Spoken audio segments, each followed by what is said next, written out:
No, el Juzgado Federal de Goya recibió la investigación el 15 de julio. Muchas gracias. 41 días sin Loan. Sí. Y la jueza dice hace 9 días que estoy yo al frente de la investigación. Si lo único que vale de la investigación es lo que ella puede agarrar, digamos, de la manija, quiere decir que todo lo actuado antes de ella no sirve para nada. Las 5 personas que estaban alrededor de Loan, más el matrimonio Pérez Caibaya, son los que saben qué pasó. Y uno de ellos tiene que decir qué pasó.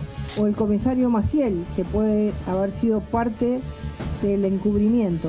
Que no se olviden que el comisario fue detenido el 21 de junio del 2024. Walter Maciel fue el único de los imputados que la jueza decidió que declarara ante ella de manera presencial. Lo que pasó del día 21 a la actualidad de independencia con las actuaciones, yo no lo sé. Maciel dice, cuando llega al campo, a la escena del hecho, alrededor de las 16:30, lo primero que me encuentro es un hombre que se movilizaba en una moto, sin remera, todo sudado, me llamó poderosamente la atención. ¿De quién hablamos? De Benítez. De Bernardino Antonio Benítez. Hizo hincapié, otra declaración de Maciel, en que Laudelina Peña le hizo mención que Loan se había perdido a las 14:30. ¿Quién llama a las autoridades? ¿Laudelina la llamó o no lo llamó? Bueno. Según él, no. La estrategia de Maciel de echar sospechas sobre la familia. Quiere entrar en la figura de imputado colaborador. El comisario Maciel quiere declarar como arrepentido. La jueza va a aprobar que se acoja a la figura del imputado protegido. Lo vemos poco probable. Ahí sale Walter Maciel, custodiado después de haber ampliado su declaración. El comisario Ñamandú decía, el ex comisario decía, tienen que haber careo. Va a haber un careo ya solicitado por la jueza entre Laudelina y su esposo Benítez. No hay careo.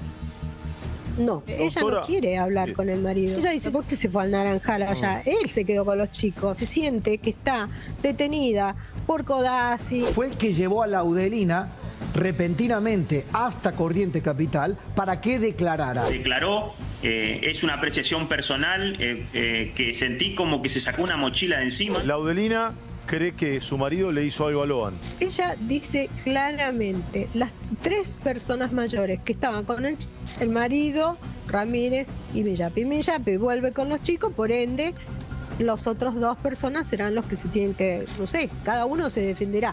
Pareciera más simple acusarnos, condenarnos a nosotros, que buscar por otro lado los verdaderos culpables.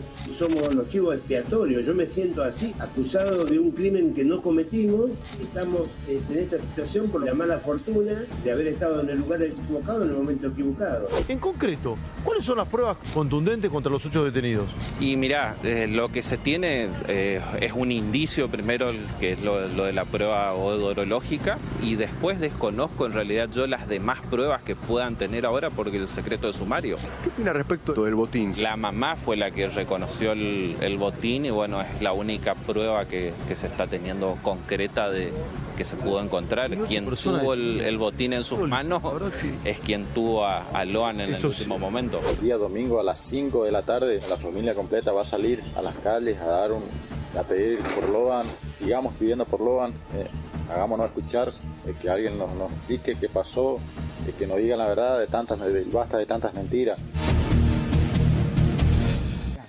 Horacio, primera mirada, día 41, Loan no aparece, no hay respuestas y yo te diría que las novedades, bueno, lo estamos hablando esta tarde, las novedades tienen que ver hasta ahora con la nueva declaración del comisario Walter Maciel. Sí, estamos a la espera de que alguien hable, porque si no habla alguien, no avanza. Y a mí lo que me llama la atención es que nadie habla. Y son un montón de personas. Y no son un montón de personas que forman parte de un mismo grupo.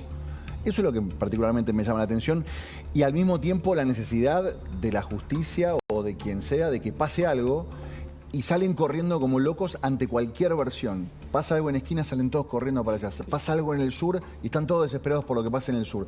Hay una necesidad de que suceda algo para que destrabe el caso, porque el caso está absolutamente bloqueado. A mí las declaraciones de la ministra Patricia Bullrich diciendo hay que tomar a Maciel como imputado colaborador y lo que nos dijo Miguel Ángel Pierri sobre la diferencia que habría si lo toman o no como imputado colaborador dentro de la nada misma, generaría alguna expectativa, ¿no, Luis? Sí, hay que esperar lo que hoy anticipamos que declaró Walter Maciel. ¿Cuáles son los resultados de los rastrillajes que se van a realizar en las próximas horas? no solo en las lagunas aledañas, que eso ya ocurrió y que todavía no está claro qué es lo que se encontró, si se encontró algún rastro de algo que demuestre que por allí estuvo o pasó Loan, las lagunas aledañas a 18 de julio, y efectivamente sobre esta cámara de seguridad que hablaba en el día de hoy Walter Maciel en su declaración indagatoria. Sobre lo que decía Horacio, sabes que yo también tenía ese preconcepto en relación. ¿Qué preconcepto? Todo el show que se montó en la Patagonia. Hoy lo hablábamos en la radio con Carabajal, y es verdad también lo que decía Carabajal y que supongo que también cree la jueza. Si vos tenés esa pista, y aunque la posibilidad de encontrar a Loan es infinitamente muy difícil de que esté, ¿te movés o no te la movés? tenés que hacer igual. Yo decía, pero es necesario, la tenés que hacer igual. Sí. Bueno, pero para darle valor a esa pista es que no tenés ninguna, porque si a vos te parece factible que ese pibe aparezca en el medio del sur, en una estación de colectivos, a la vista de todo el mundo, diciendo a viva voz, soy Loan, es porque no tenés de dónde agarrarte. Sí, chocaba contra el sentido común, pero... también hay que decir que hubo muchos llamados, muchos llamados. ¿Cuál es la línea? La Muchísimos. 134, ¿no? Muchos llamados que lo ubicaban en el sur, otros llamados lo ubicaban en Córdoba, otros llamados... Bueno, Y hay una cosa importante que es que la única persona que dijo la verdad. En muchos casos de trata, Horacio, pasa eso, digamos. Después, viste, si hay más show, menos show, si llaman a las cámaras cuando hacen los operativos, eso es otro Pero yo no digo que sea show, yo lo que digo es, ante el principal dato, hay una gran movida porque da la sensación de que se tienen que agarrar de algo porque no encuentran nada de qué agarrarse. Y el tipo que dijo, acá hay un chico que se llama Loan, que tiene 5 años, fue el único que dijo la verdad, que dio un dato preciso. No era Loan el que estamos buscando, pero sí era Loan y tenía 5 años. Claro. Era verdad, el único dato concreto de verdad. No sumó nada. Ha pasado con otros grandes casos de desapariciones en la historia reciente argentina. Acordate todas las pistas falsas que hubo antes de encontrar a los Pomar. Esa familia que tuvo un accidente de tránsito. Estaban ahí. Estaban ahí. A 50 metros. O lo mismo con Santiago Maldonado durante 90 días.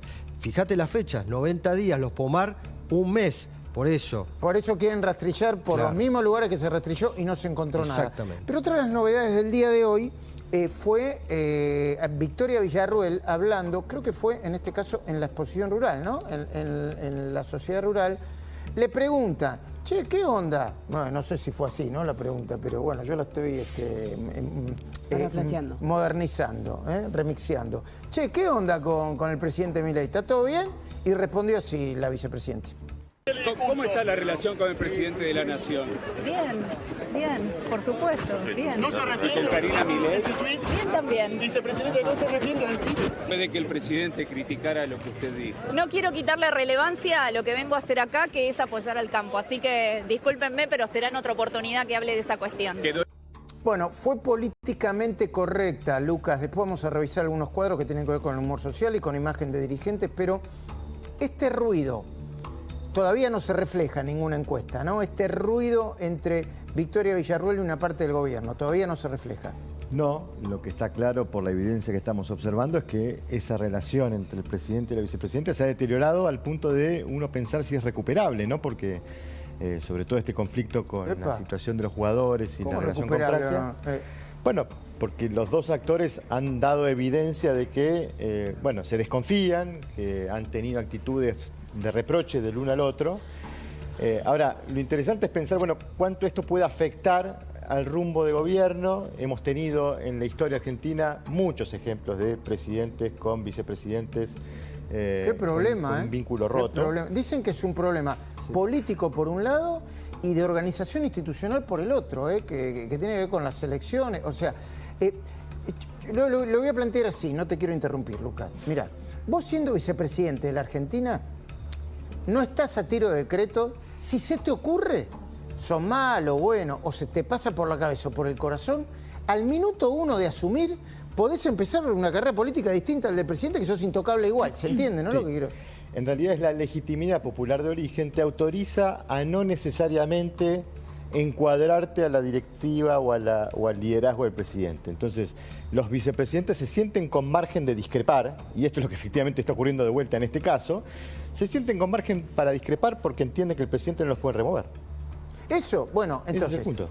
La pregunta es, por el otro día yo vi por ahí Villarruel casi fuera del gobierno. No hay manera de que esté fuera del gobierno. Es voluntad, sería por voluntad propia que se fuera, ¿no? No, y de hecho lo que habitualmente sucede, Luis, y esto creo que debería ser, en términos estratégicos, lo que debería hacer el presidente, es no escalar el conflicto. Porque si él no puede remover a la vicepresidente, si él escala el conflicto, en realidad se está ganando problemas. Lo que habitualmente hacen los presidentes es tratar de encapsular el conflicto, ¿no? De correrlo, de minimizarlo, de no darle relevancia para que ese conflicto o esa relación conflictiva no afecte más de lo que ya de por sí afecta a la percepción pública. ¿Lilia? Me parece, primero, viendo la historia de la relación... Es una cuestión de los medios. No, viendo la relación que hay entre presidentes y vicepresidentes, generalmente es o nula o totalmente caótica, o es gente que antes se odiaba y se insultaba y de pronto misteriosamente se lleva bien y no se lleva bien y uno dice, lo está por envenenar y cosas por el estilo. Y en el caso de Alberto y Cristina se decía mucho. El Checho Álvarez que se fue. Ahora, lo escuchamos, dale, lo escuchamos todos. ¿En serio? Ahora, ¿Que lo querían envenenar? No, vale. para. Era un chiste recurrente. Acá hay un yo no voy a defender, pero eso de que lo querían envenenar. Se llevan recontra mal. Durante 4 años. Bueno, pero acá hay una diferencia por una forma de expresar el apoyo a la selección nacional en un tuit. Y este gobierno es tan transparente que lo hace público. No, es justamente el conflicto, es que no hay un conflicto. Y como bien decían, si la vicepresidente quiere hacer una carrera política aparte, porque no tenemos orígenes ideológicos exactamente iguales. ¿Cuáles serían las diferencias? Bueno, Javier es libertario y Victoria es conservadora de derecha. No es lo mismo, pero así todo. Yo creo que hoy nos unen cosas en común que son muchísimo más fuertes que cualquier diferencia que pueda haber para expresarse en una red social sobre la selección o lo que alguien de Francia dijo sobre un... Sí. Pero el presidente fue crítico con respecto a ese tuit. Sin embargo, estuvimos todos de acuerdo en lo de Garro. Ni borró el tuit, ni lo sacó de tuit fijado, digamos. Sigue siendo el tuit más importante. Y si fuera una rencilla, bueno, dejar eso como un tuit fijado para mí es bastante... Sí, es fijado. A mí me parece, perdón, ¿no? Sí, lo es. La verdad que sí. Me parece que ustedes que son tweet star, tanto el señor Horacio K como vos, Lilia, es una... Si hizo ruido algo, vos lo dejás... Ya se convierte en un dato político. Tiene derecho a disentir en eso y en cómo se comunica en su red social, en Twitter. Bueno, Lilia, se armó este lío. ¿Vos lo dejás igual? Pero, a ver, el lío, ¿en qué se traduce para los argentinos? Subieron los precios, hay inestabilidad macroeconómica, hay más pobres, ¿pasó algo? Todavía no tiene ningún impacto verificable y medible, ¿no, Lucas? Sí, pero el día que haya una ley en el Congreso y Victoria Villarruel no responda, ahí sí va a haber un impacto. Pero no puede no responder por una diferencia en un tuit. O sea, es ¿cómo que no? ¿Te puede votar un opositivo? No. A ver, si coincidimos en ideología para votar las leyes del Congreso y en el plan de gobierno que ya se habló previamente y se pactó con la sociedad, alejarse por una diferencia, o sea, podrían no quererse, podrían son odiarse. Diferencias estéticas, son diferencias de comunicación. Ideológicamente no hay una... A ver, no es que Victoria Villarruel cuestiona decisiones que está tomando el presidente de la Nación. Por eso yo digo... ¿Está alineada con el presidente de la Nación? Pero tiene que estarlo. A ver, por ejemplo, yo con mi debería estarlo. Con mi bloque, hablando de mi bloque, ¿no? Por ejemplo, somos 38, 37, ya no sé. ¿Somos amigos todos? ¿Somos todos amigos? No. Pero trabajamos juntos. Esto es un trabajo. No es que es un club de amigos. No, está bien. En ese sentido está bien lo que decís. Ahora yo pongo esto sobre la mesa. Lo pongo sobre la mesa, ¿eh? Vamos a hablar de política. El presidente Milei dispuso congelar y luego aumentar con cierto criterio los salarios, los ingresos, los sueldos de los ministros. El presidente de la Cámara de Diputados, Martín Menem, seguime, Lucas, Martín Menem, sigue esa misma política, aún con ruido, ¿viste? Los diputados se aumentan menos la dieta que los senadores. Los senadores aumentaron mucho la dieta. Y es descriptivo esto, no estoy acusando a nadie, ¿eh? Y Victoria Villarruel convalidó ese aumento que incluyó, no está acá Esteban Trebú, que lo hace bien, lo de la manito de Lustó, etcétera, etcétera.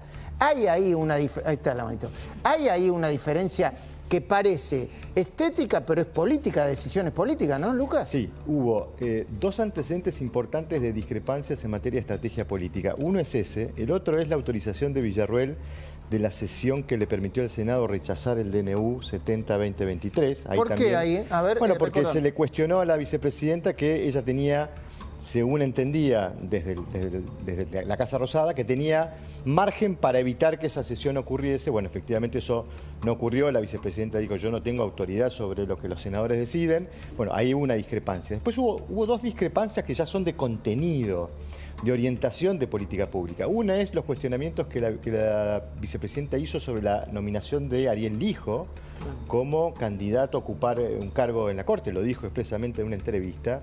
Y lo otro son cuestionamientos que también los dijo en la misma entrevista sobre cuáles fueron las decisiones que tomó el presidente en materia de defensa y de seguridad, ¿no? Porque, como ustedes saben y recordarán, eran áreas que el presidente le había asignado a la vicepresidenta en campaña, autoridad para designar a los ministros y para definir las políticas públicas. La vicepresidenta fue cordial.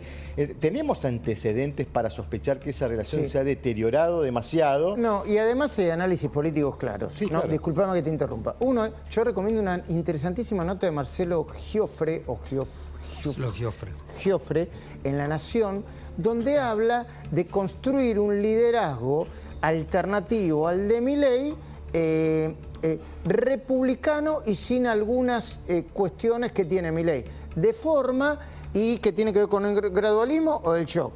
Pero eso, si yo leo bien, es el lugar que quiere ocupar Victoria Villarroel, por un lado. Y por el otro, y ahora sí, si querés, vamos a eso, Marcelo, la imagen de los dirigentes políticos tiene algo muy claro. A ver, Milei está ahí arriba, Victoria Villarroel está ahí arriba. Pero ¿por qué a veces aparece Victoria Villarroel incluso con mejor imagen que con Patricia Bullrich o no? Estoy hablando de todas las encuestas, incluidas las tuyas, Marcelo, porque no tiene tanta imagen negativa.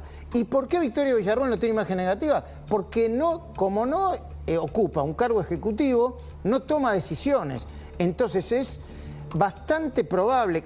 A ver, si vos haces política solamente diciendo Argentina, el mejor país del mundo, siempre vamos a ganar, y no decís nada más, es muy probable que imagen negativa no tenga, Permíteme, Luis, decirlo de esta forma. No está expuesta al desgaste de la gestión, ¿no? Y entonces eso le permite, efectivamente, por nuestro caso sucede exactamente eso, es decir, tiene menos imagen negativa que el presidente, con lo cual tiene mejor diferencial de imagen. En la composición general uno pareciera verla mejor posicionada que el presidente, y vaya a saber uno si esto también no alimenta un poco la tensión entre los dos, ¿no? Las fantasías y los egos también. ¿Qué vamos a ver ahora, Marcelo? Pónelo, Lari, en pantalla, por favor. No, esto es evolución de la imagen del presidente. Marcelo, le dije a Lucas Romero. Lucas. Nadie preguntó por las dudas. No, es que era Marcelo Giofre con Marcelo Romero, el fiscal del Ministerio. Son los datos de composición de imagen del presidente que a grosso modo parecieran ser relativamente estables. Ahora, yo digo, estamos atravesando el tercer trimestre de este gobierno. Tuvimos 2 trimestres, incluso si uno toma los datos hasta mayo, hasta ver una recomposición de la imagen del presidente. Los dos primeros trimestres fueron trimestres de ilusión, tanto para la gente como para el mercado. La gente miraba con mucho optimismo lo que estaba pasando, el mercado miraba con mucho optimismo lo que estaba ocurriendo. Junio y julio fueron meses de reversión de esa ilusión. Nosotros son meses de ansiedad, son meses en donde tanto el mercado como la gente están queriendo ver si este presidente saca al paciente de la terapia intensiva y lo lleva a la terapia intermedia. Lucas, si se puede aquí hay que prestarle atención a todo lo que el Verde sigue ahí desde que asumió con un ajuste brutal y muy fuerte, o al rojo, que expresa todo lo que decís que vos estás diciendo que expresa. A las dos cosas. Yo creo que, digamos, si uno quiere ver el activo de estos números, el presidente conserva niveles de apoyo incluso superiores a los que Macri tenía a esta altura. ¿Ah, sí? Sí, a esta altura Macri estaba por debajo de esos niveles, por lo menos en nuestros registros. Pero también es importante observar, digamos, que en este contexto, en un contexto muy desafiante en términos económicos, hay una porción muy importante de la sociedad que mira muy críticamente todo esto. Y esto es una complicación porque para resolver los problemas económicos se requieren consensos, porque esto es lo que pide en definitiva el mercado, los agentes económicos, claro, el Fondo Monetario. Lo que están pidiendo es no solamente la convicción del presidente del rumbo de gobierno, sino que haya una sociedad y un sistema político en su totalidad convencido de cuál es el rumbo que tiene que tener Argentina. Bueno, esto en un contexto de tanta polarización y división, claro, es una complejidad adicional. La ventaja política que tiene en cuestión de imagen, incluso de imagen personal, es que no hay una alternativa hoy, ¿no? En la oposición no aparece una alternativa nítida, Horacio. Parece que no. Y la imagen que tiene positiva a Villarroel, ¿se construye de la misma gente que lo ve positivamente a Milei o construye positivamente en dos ámbitos distintos, son dos electorados distintos. Comparten el electorado, por eso va a ser interesante observar qué reacción tiene esa porción de la sociedad que tiene simpatía con ambos. Hacíamos un análisis de compatibilidad de imagen el mes pasado y veíamos mucha compatibilidad entre todos los dirigentes del oficialismo. Todos los dirigentes del oficialismo están oscilando entre 40 y 45% de imagen positiva, al igual que el presidente, porque hay una composición social debajo, detrás, que apoya tanto al presidente como a la vicepresidente, como al Pero tienen por arrastre, digamos, tienen imagen positiva por arrastre, porque el presidente está gestionando y la gente lo ve gestionando bien y todos los que están acompañando al presidente arrastran un poco de imagen positiva. Hay una identificación con un espacio colectivo, que en este caso es un espacio nuevo, que hoy se referencia en Javier Milei como el líder de lo que ese espacio pretende, que es un espacio que además tiene... ¿Y Victoria Villarroel qué vendría a ser dentro de ese espacio? ¿En qué sentido? ¿Es lo mismo que Milei? Sí, son actores que tienen la misma composición de imagen, su base de apoyos es prácticamente la misma y que responden o representan a una sociedad que, como bien lo decís Luis, tiene algo muy en claro, porque ese grupo social que apoya a este gobierno tiene, si algo tienen claro, es que tienen claro lo que rechaza. Y mientras eso que rechaza esté presente como una amenaza, en algún punto funciona como un factor aglomerador. Ahora, si uno ve lo que pasa cada vez que se habla de Milei Villarroel, Villarroel Milei, es que dentro de las redes sociales que apoyan a uno y otro, empiezan a... Son chiquititos, ¿no? Pero empiezan a atacarse como si fuera una cosa de Piriane... Hay bots de Milei y hay bots de Villarroel peleando entre ellos. Ni de bot ni de troll, porque ya tengo una confusión pero sí de como especie de núcleo duro que empieza. Y uno dice una palabra de más, en un sentido y en otro, y te empiezan a putear de lo lindo. A mí me tiene sin cuidado, pero bueno... Yo rescataría, Luis, que si uno analiza estos 7 meses y trata de interpretar qué tipo de liderazgo es el de Javier Milei, es un liderazgo que ejerce su autoridad de un modo muy particular, ¿no? Ha corrido muchos funcionarios. Funcionario que no se encuadra, funcionario que no se ajusta a lo que el presidente desea, afuera. Bueno, si hay uno solo de esos funcionarios a los que Milei no puede mover, es a Villarroel. Por eso digo, me da la sensación que la estrategia dominante para Milei es no escalar este conflicto con la vicepresidenta. Lilia, que todavía está todavía no fue desplazada, ¿no? ¿Viste cómo dicen? ¿No? Yo tengo un cargo electivo. Tampoco claro, ser como desplazada. Soy del Poder Legislativo. Así que creo que somos... Y por decisión propia siempre voy a apoyar las iniciativas del gobierno, ¿no? Creo que... Incluida Villarroel, estamos todos por el proyecto que encaró Javier Milei. No hay que olvidarse de eso, que Victoria es una amplificadora de Javier, no es el proyecto de Javier. Y el problema que viene a resolver este gobierno es inicialmente económico, por eso estamos en terapia intensiva, ¿no? Y para eso necesitamos al presidente Javier Milei. Después lo que cada uno haga en todo este tiempo se verá. Yo sé que Javier Milei no es un hombre que está para tener imagen positiva. Él dijo, vine a hacer un trabajo que nadie quiere hacer, y claramente nadie quiso hacer, porque todos dicen ahora, así cualquiera, qué sé yo. Sí, ¿por qué no lo hicieron? Porque no era fácil. Porque hay un costo político muy grande que Javier está dispuesto a pagar. Mientras puede haber otras personas que estén preocupadas en mejorar su imagen, Javier no está preocupado en mejorar su imagen, está preocupado en bajar el dólar, bajar el riesgo país y que a la Argentina le vaya bien. Y yo creo que los argentinos quieren eso. Otra cosa a esta altura, más allá de pensar en los legisladores que podamos meter en 2025, es una especulación sin sentido. Y otra vez, me reía recién porque escuchaba las peleas de cuentas en Twitter. Muchachos, son gente de 20 años, 15 años, 20 años. Es normal que se peleen así. Lo que pasa es que antes no tenían redes sociales y no los veía. Son los votos... vale un voto igual cada uno de esos, también, Sí, vos decís que van a dejar de votar a Milei. No, yo no digo. Y generan opinión, generan ruido. Pero Luis, si... Yo te pregunto, esto no pasó, pero suponete que Victoria atacara a Javier, ¿vos qué pensás que pasaría? ¿Cómo? Si Victoria hiciera un tuit atacando a Javier, que no lo hizo y no lo va a hacer, porque no tiene sentido, ¿qué pasaría con todos esos chicos que se pelean? No lo sé. ¿Qué sé yo? No lo sé. Yo la verdad que no... Dejo ese ejercicio nada más. No, está bien. Vamos, nos encomendamos ese ejercicio y nos mandaron a hacer los deberes. Segundo cuadro, Lucas Romero, para analizar ahora mismo. A ver qué vemos. Bueno, este es quizás un activo del gobierno, ¿no? Porque cuando uno le sigue preguntando a la gente, bueno, ¿quién es el principal responsable de la situación económica del país? Todavía sigue siendo mayoría los que dicen el responsable es el gobierno anterior. Es decir, esto es lo que le da margen, lo que le da algo de paciencia para seguir operando sobre esta escena económica compleja. Obviamente que esta variable va a ser una variable que con el paso del tiempo puede llegar a invertirse. Naturalmente es lo que ocurre habitualmente. A medida que se aleja del inicio del ciclo, el presidente se va a hacer cada vez más responsable de lo que esté ocurriendo. Pero por lo pronto todavía siguen siendo mayoría los que creen que el responsable o los responsables de esta situación son el gobierno anterior o los gobiernos anteriores. ¿Y cómo hay que leerlo esto? Todavía, o sea, lleva 7 meses de gobierno. Sí. Este gobierno lleva 7 meses, un poquitito más. 7 meses y 10 días. 7 meses y 10 días. 7 meses y medio. Es mucho todavía, ¿no? Para responsabilizar al gobierno anterior, ¿o no? Sí, es mucho, pero es poco. Pero me parece que nos debe llevar a reflexionar sobre algo que es muy relevante para entender, sobre todo en la naturaleza de este proceso político, que es que para este gobierno la variable tiempo es una variable crítica.